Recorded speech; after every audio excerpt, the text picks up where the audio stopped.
Hi hello ನಮಸ್ಕಾರ ಸ್ನೇಹಿತರೆ. ಅರ್ಜುನ್ ಪ್ರಾಣ ಅಪಾಯದಲ್ಲಿದೆ. ಆದರೂ ಕೂಡ ಇಲ್ಲಿ ಭಾರ್ಗವಿ ಕೋರ್ಟಿಗೆ ಬಂದು ಮಾವನನ್ನು ಬಿಡಿಸ್ಕೊಳ್ಳೋದಕ್ಕೆ ಮುಂದಾಗ್ತಿದ್ದಾಳೆ. ಹಾಗಾದರೆ ಏನಾಯಿತು, ಏನು ಕತೆ, ಎಲ್ಲವನ್ನ ಕೂಡ ತಿಳ್ಕೊಬೇಕು ಅಂದರೆ ಈಗಲೇ ನಮ್ಮ ಈ ಚಾನಲ್ನ ಸಬ್ಸ್ಕ್ರೈಬ್ ಮಾಡಿ. ಹಾಗೆ ಈ ಒಂದು ವಿಡಿಯೋವನ್ನು ಪೂರ್ತಿಯಾಗಿ ನೋಡೋದನ್ನು ಯಾವುದೇ ಕಾರಣಕ್ಕೂ ಕೂಡ ಮರಿಬೇಡಿ.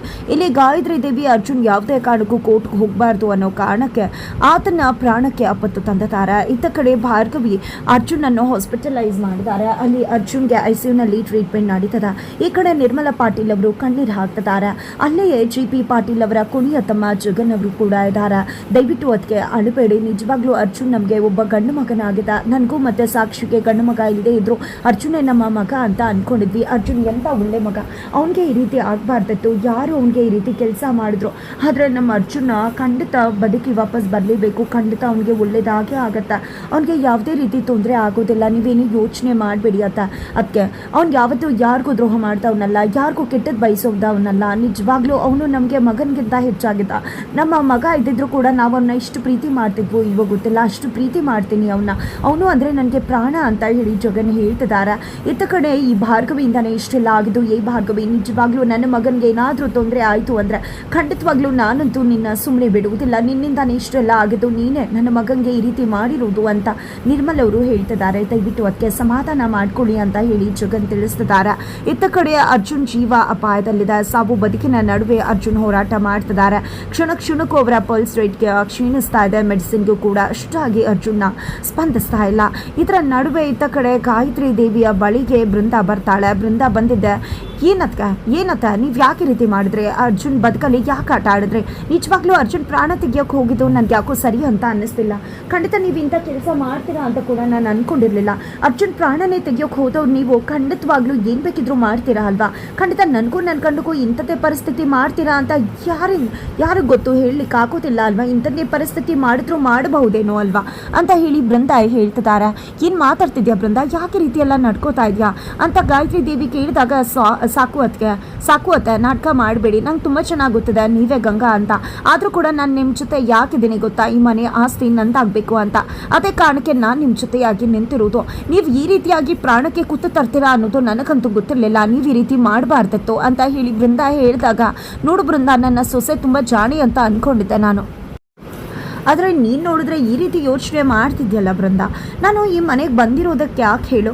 ನನ್ನ ಮಗ ಮತ್ತು ಸೊಸೆಗೆ ಅವಮಾನ ಆಗಿದೆ. ನಮ್ಮ ಮಗ ಸೊಸೆಗೆ ಅವಮಾನ ಮಾಡಿದವರ ಸ್ಥಾನಮಾನ ಏನು ಅಂತ ತೋರಿಸ್ಬೇಕು ಅನ್ನೋ ಕಾರಣಕ್ಕೆ ನನಗೆ ಈ ಒಂದು ಕೇಸಿಂದ ಹೊರಗಡೆ ಬರೋದು ತುಂಬಾ ಸುಲಭ. ನನಗೆ ಅದು ಚಿಟಕಿ ಹೊಡೆದಷ್ಟು ಈಸಿ.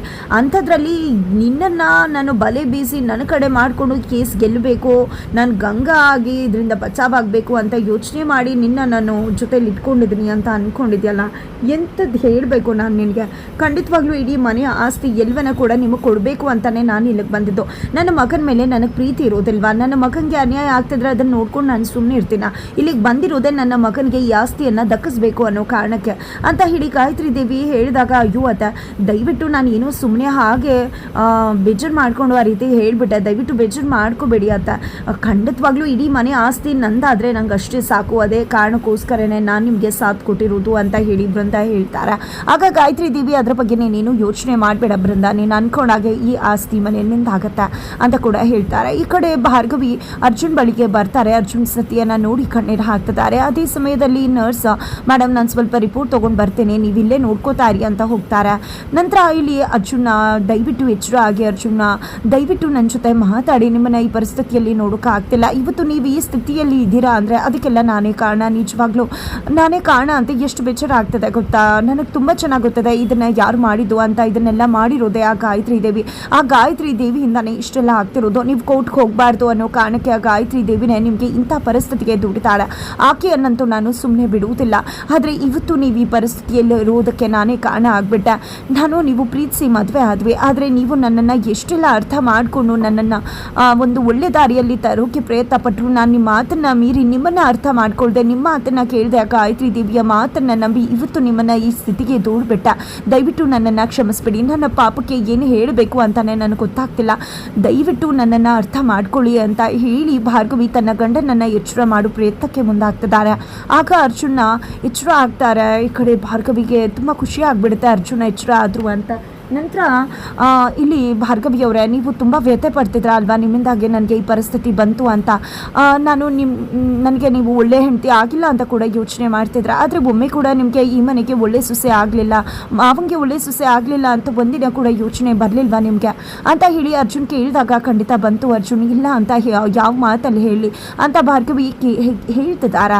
ಇತ್ತ ಕಡೆ ಅರ್ಜುನ, ದಯವಿಟ್ಟು ನಾನಿರೋ ಪರಿಸ್ಥಿತಿಯಲ್ಲಿ ನಾನು ಮತ್ತೆ ಬದುಕ್ತೀನಿ, ಮನೆಗೆ ವಾಪಸ್ ಬರ್ತೀನಿ ಅಂತ ಅನ್ನಿಸ್ತಿಲ್ಲ. ನಾನೇನು ಹೋಗ್ತಿದ್ದೀನಿ, ಕಳೆದು ಹೋಗ್ತಿರೋ ಜೀವಕ್ಕಿಂತ ಇರೋ ಜೀವವನ್ನು ಉಳಿಸ್ಕೋಬೇಕಾಗತ್ತಲ್ವಾ. ನನ್ನ ತಂದೆ ತಪ್ಪು ಮಾಡದೆ ಜೈಲಲ್ಲಿದ್ದಾರೆ, ನಿಮ್ಮಿಂದಾಗಿ ಜೈಲಲ್ಲಿದ್ದಾರೆ. ದಯವಿಟ್ಟು ನೀವೇ ಜೈಲಿಗೆ ಕಳಿಸಿದ್ದು ಅಂದಮೇಲೆ ನೀವೇ ಅವರನ್ನು ಹೊರಗಡೆ ತರಬೇಕಾಗಿದೆ. ದಯವಿಟ್ಟು ನನ್ನ ತಂದೆಯನ್ನು ಬಿಡಿಸ್ಕೊಂಡು ಬರ್ತೀರಾ, ಇದೇ ನಾನು ನಿಮ್ಮ ಹತ್ರ ರಿಕ್ವೆಸ್ಟ್ ಮಾಡ್ಕೊಳ್ಳೋದು. ದಯವಿಟ್ಟು ಇಲ್ಲ ಅಂತ ಹೇಳಬೇಡಿ. ನಿಮ್ಮ ತಂದೆಗೋಸ್ಕರ ನೀವು ಕೋರ್ಟ್ಗೆ ಹೋಗೋದನ್ನು ಬಿಟ್ಟರೆ, ಆದರೆ ಇವತ್ತು ನನ್ನ ತಂದೆಯನ್ನು ಕಾಪಾಡಬೇಕು ಅನ್ನೋ ಕಾರಣಕ್ಕೋಸ್ಕರ ದಯವಿಟ್ಟು ಕೋರ್ಟ್ಗೆ ಹೋಗಿ ಅಂತ ಹೇಳಿ ಅರ್ಜುನ್ ಕೇಳ್ಕೊತಾರೆ. ಏನು ಮಾತಾಡ್ತಿದ್ರ ಅರ್ಜುನ್, ನೀವು ಹುಷಾರಾಗ್ತೀರಾ, ಮತ್ತೆ ವಾಪಸ್ ಬರ್ತೀರಾ, ಮಾವನ್ನ ಕೂಡ ಬಿಡಿಸ್ಕೊಂಡು ಬರ್ತೀರಾ ಅನ್ನೋ ವಿಶ್ವಾಸ ನನಗಿದೆ ಅಂತ ಭಾರ್ಗವಿ ಹೇಳ್ತಿದ್ರೆ. ಇಲ್ಲ ಭಾರ್ಗವಿ, ನನಗೆ ಯಾಕೋ ವಿಶ್ವಾಸ ಇಲ್ಲ, ಇಲ್ಲಿಂದ ಬದುಕಿ ಬರ್ತೀನಿ ಅಂತಾನೆ ಅನ್ನಿಸ್ತಿಲ್ಲ. ಆದರೆ ನನಗೆ ನನ್ನ ಜೀವ ಮುಖ್ಯ ಅಲ್ಲ, ಆದರೆ ನನ್ನ ತಂದೆ ಜೈಲಿಂದ ಬರಬೇಕು ಅನ್ನೋದೇ ನನಗೆ ನಿಜವಾಗ್ಲೂ ಕೂಡ ಮುಖ್ಯವಾಗಿರೋದು. ದಯವಿಟ್ಟು ನನ್ನ ತಂದೆಯನ್ನು ಬಿಡಿಸ್ಕೊಂಡು ಬರ್ತೀರಾ ಅಲ್ವಾ ಅಂದಾಗ, ಅದು ಅಮ್ಮಂಗೆ ಕೊಟ್ಟಿರೋ ಮಾತು ಅಂತ ಹೇಳಿ ಭಾರ್ಗವಿ ಹೇಳಿದಾಗ, ಏನು ಮಾತಾಡ್ತಿದ್ರ ಭಾರ್ಗವಿ, ಒಂದು ಜೀವ ಹೋಗ್ತಿರೋದಕ್ಕಿಂತ ಒಂದು ಮಾತು ಮುಖ್ಯ ಆಗತ್ತಾ? ದಯವಿಟ್ಟು ನನ್ನ ತಂದೆಯನ್ನು ಬಿಡಿಸ್ಕೊಂಡು ಬನ್ನಿ ಅಂತ ಹೇಳಿ ಭಾರ್ಗವಿ ಹತ್ರ ಅರ್ಜುನ್ ರಿಕ್ವೆಸ್ಟ್ ಮಾಡ್ಕೋತಾರೆ. ಹಾಗೆ ಅವ್ರಿಗೆ ಉಸಿರಾಟೋದು ಕಷ್ಟ ಆಗುತ್ತೆ. ತಕ್ಷಣ ಈ ಕಡೆ ಮಾಸ್ಕ್ ಹಾಕ್ತಾರೆ, ಡಾಕ್ಟರ್ ಬರ್ತಾರೆ, ಟ್ರೀಟ್ಮೆಂಟ್ ಮಾಡ್ತಿದ್ದಾರೆ. ಇತ್ತ ಕಡೆ ಜಗನ್ ಮತ್ತೆ ಅರ್ಜುನ್ಗೆ ಬ್ಲಡ್ ಕೊಡ್ತಿದ್ದಾರೆ, ಬಿಕಾಸ್ ತುಂಬ ಬ್ಲಡ್ ಕೊಡ್ತಾನೆ ಇದ್ದಾರೆ. ಅದು ಹಾಗೆ ಕಂಟ್ರೋಲಿಗೆ ಸಿಗದೆ ಇಲ್ಲಿ ಅರ್ಜುನ್ ಬಾಡಿಯಿಂದ ಹಾಗೆ ಹೋಗ್ತಾನೆ ಇದೆ. ಏನು ಮಾಡಬೇಕು ಅಂತ ಡಾಕ್ಟರ್ಗೂ ಕೂಡ ಗೊತ್ತಾಗ್ತಿಲ್ಲ. ಇದ ಕಡೆ ನಿರ್ಮಲಾ ಪಾಟೀಲ್ ಅವರು ತನ್ನ ಮೈದನನ್ನು ಹಾಡಿ ಹೋಗ್ಲಿತ್ತಿದ್ದಾರೆ. ನೀನು ಇಷ್ಟೆಲ್ಲ ಕಷ್ಟಪಡ್ತಿದ್ಯಾ ನಮ್ಮ ಅರ್ಜುನ್ಗೋಸ್ಕರ, ನಿನಗೆ ಎಷ್ಟು ಕೃತಜ್ಞತೆ ತಿಳಿಸಿದ್ರು ಕೂಡ ಸಾಕಾಗೋದಿಲ್ಲ ಜಗನ್ ಅಂದಾಗ, ಅವ್ನು ನನ್ನ ಮಗನ ಥರ, ಅವನಿಗೋಸ್ಕರ ನಾನು ಜೀವ ಕೊಡೋಕ್ಕೂ ಕೂಡ ರೆಡಿ ಆಗಿದ್ದೀನಿ ಅದಕ್ಕೆ ಅಂತ ಹೇಳಿ ಜಗನ್ ಹೇಳ್ತಿದ್ದಾರೆ. ಇತ್ತ ಕಡೆ ಭಾರ್ಗವಿ ಬಂದು ಡಾಕ್ಟರ್ ಹತ್ರ ಅರ್ಜುನ್ ರಿಕವರಿ ಆಗ್ತಿದಾರಲ್ವಾ ಅಂತ ಕೇಳಿದಾಗ, ಇಲ್ಲ ಮೇಡಮ್, ನಾವು ಏನು ಹೇಳಬೇಕು ಅಂತಲೇ ಗೊತ್ತಾಗ್ತಿಲ್ಲ. ನಿಜವಾಗ್ಲೂ ಅವ್ರ ಬಾಡಿಗೆ ಸೇರ್ಕೊಂಡಿರೋದು ತುಂಬಾ ಡೇಂಜರಸ್ ಆಗಿರ್ತಕ್ಕಂಥ ಒಂದು ವಸ್ತು. ಅಂಥದ್ರಲ್ಲಿ ನಾವು ಹೊರಗಡೆ ತರೋದು ತುಂಬ ಕಷ್ಟ ಆಗ್ತದೆ. ಅವರು ಕೂಡ ಸರಿಯಾಗಿ ಮೆಡಿಸಿನ್ಗೆ ಸ್ಪಂದಿಸ್ತಾ ಇಲ್ಲ. ದಿನೇ ದಿನೇ ಅವರ ಪರಿಸ್ಥಿತಿ ತೀರಾ ಹಾಳಾಗ್ತದೆ. ನಿಜವಾಗ್ಲೂ ಒಂದು ಮಿರಾಕಲ್ ಆಗಬೇಕು ಅಷ್ಟೇ ಅಂತ ಹೇಳಿ ಡಾಕ್ಟರ್ ಹೋಗ್ಬಿಡ್ತಾರೆ.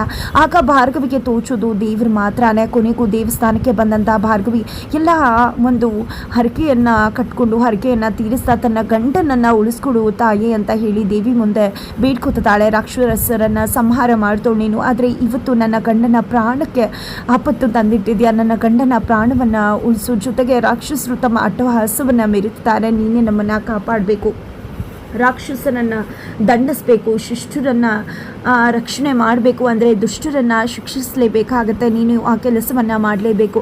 ಇವತ್ತು ನನ್ನ ಮಾವನ ಜೀವನನ ಉಳಿಸ್ಬೇಕಾಗಿದೆ, ನನ್ನ ಗಂಡನ ಜೀವನ ಉಳಿಸ್ಬೇಕಾಗಿದೆ. ನನಗೇನು ಮಾಡಬೇಕು ಅಂತ ಗೊತ್ತಾಗ್ತಿಲ್ಲ. ನನ್ನ ಗಂಡನ ಜೀವ ಉಳಿಸಿ ನನ್ನ ಮಾವನ ಜೀವನವನ್ನು ಕಾಪಾಡೋ ಶಕ್ತಿ ಕೊಡು ಭಗವಂತ. ನನ್ನ ತಾಯಿಯ ಮಾತನ್ನು ಕೂಡ ಉಳಿಸ್ಕೋಬೇಕಾಗಿದೆ ನಾನು ಅಂತ ಭಾರ್ಗವಿ ದೇವರ ಮುಂದೆ ಕೇಳ್ಕೊತಿದ್ದಾಗೆ ಅಮ್ಮ ಅನ್ನಪೂರ್ಣ ಬಂದು ಅದನ್ನು ನೋಡ್ತಿದ್ದಾರೆ. ಕೊನೆಗೂ ಕೂಡ ಇಲ್ಲಿ ಅನ್ನಪೂರ್ಣ ಅವರು ತನ್ನ ಮಗಳಿಗೆ ಕೋರ್ಟ್ಗೆ ಹೋಗೋದಕ್ಕೆ ಪರ್ಮಿಷನ್ ಕೊಡ್ತಿದ್ದಾರೆ. ಫೈನಲಿ ಗಾಯತ್ರಿ ದೇವಿ ಪ್ಲಾನ್ ಉಲ್ಟಾ ಹೊಡ್ತದೆ. ಇಲ್ಲಿ ಗಾಯತ್ರಿ ದೇವಿಯನ್ನ ಮಟ್ಟ ಹಾಕುವುದಕ್ಕೆ ಇಲ್ಲಿ ರೌದ್ರಾವತಾರವನ್ನು ತಾಳ್ದಂಥ ಭಾರ್ಗವಿ ಕಾಳಿಯಾಗಿ ಮನೆಯಿಂದ ಕೋರ್ಟ್ಗೆ ಎಂಟ್ರಿ ಕೊಡ್ತಿದ್ದಾರೆ. ಹಾಗಿದ್ರೆ ಏನಾಗತ್ತೆ ಮುಂದೆ ಅನ್ನೋದನ್ನು ತಿಳ್ಕೋಬೇಕು ಅಂದರೆ ಮುಂದಿನ ವಿಡಿಯೋಗೆ ವೇಟ್ ಮಾಡೋದನ್ನು ಮರಿಬೇಡಿ.